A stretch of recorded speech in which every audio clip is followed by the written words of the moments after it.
Mettez pause, cherchez vous-même la solution avant de regarder la correction. Bonne vidéo.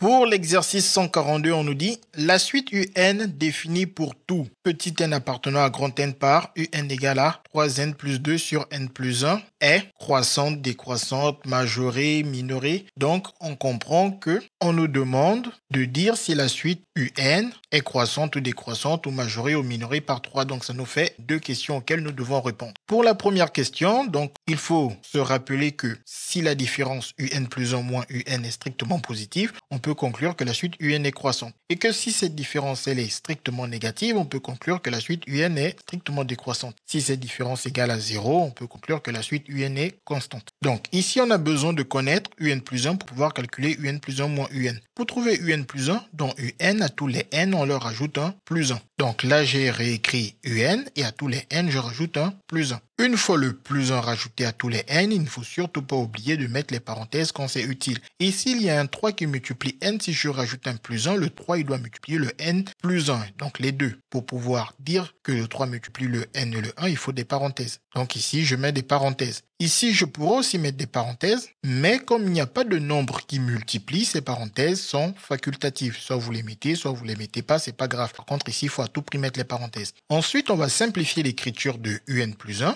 en enlevant ces parenthèses, en développant et en réduisant. Donc, le 3 multiplie le N, ça nous donne 3N, puis le 3 multiplie le 1, 3 fois 1, ça nous fait plus 3. Et ensuite, on n'oublie pas le plus 2 qui est juste à côté. Et ici, on a dit, parenthèse ou pas parenthèse, c'est pareil. Donc, autant directement faire plus 1 pour dire que ça nous fait plus 2 et avec le n juste à côté on a n plus 2 au dénominateur. Puis ici plus 3 plus 2 ça nous donne plus 5 et avec le 3n qu'on réécrit sur n plus 2 voici notre un plus 1. Maintenant on va calculer la différence un plus 1 moins un pour savoir si elle est strictement positive ou strictement négative. Donc un plus 1 moins un égale, je remplace un plus 1 par l'expression que nous avons trouvée ici, moins un qui est remplacé par son expression. Donc ici, il faut réduire au même dénominateur. Pour réduire au même dénominateur, le premier quotient, je multiplie son numérateur et son dénominateur par le dénominateur du deuxième quotient, à savoir par n plus 1. Donc multiplier en haut par n plus 1 et en bas par n plus 1. Pour le deuxième quotient, je prends le dénominateur du premier quotient et je multiplie le numérateur et le dénominateur du deuxième quotient par le dénominateur n plus 2 du premier quotient, ce qui me fait alors cette expression. On a multiplié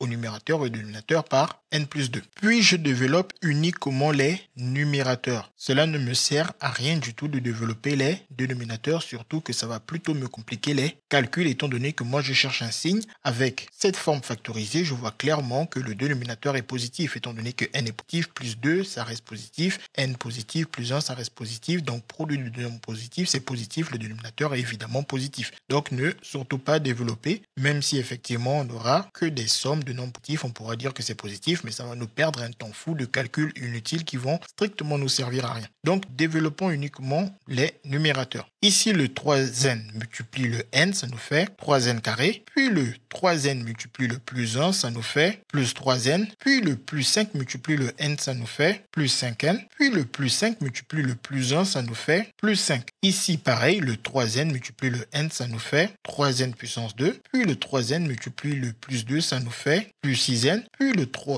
plus 2 multiplie le n, ça nous fait plus 2n, puis le plus 2 multiplie le plus 2, ça nous fait plus 4. Une fois qu'on a développé, maintenant, on peut tout mettre sous une seule barre de fraction, étant donné qu'on a le même dénominateur. Donc, ici, on peut directement écrire ce numérateur en version simplifiée. On réécrit le 3n carré. On peut directement additionner le plus 3n avec le plus 5n pour dire que ça fait plus 8n et on rajoute le plus 5. Maintenant, ici, il faut vraiment faire attention parce que beaucoup d'élèves font cette erreur. Le moins ici devant la barre de fraction est un moins et comme un moins devant une parenthèse, c'est-à-dire que le moins, il faut le distribuer à tous les termes ici au numérateur. Pour éviter cette erreur, souvent on vous propose d'écrire moins, ouvrez les parenthèses et mettre toute l'expression dans une parenthèse. Voilà, si vous mettez toute votre expression dans une parenthèse, comme ça vous n'oubliez pas de distribuer le moins en enlevant la parenthèse. si vous avez l'habitude de faire ce calcul, vous pouvez directement changer les signes. Ça vous fait gagner un temps énorme en termes d'écriture. Bien évidemment ici, on pouvait aussi directement écrire le résultat du calcul plus 6n plus 2n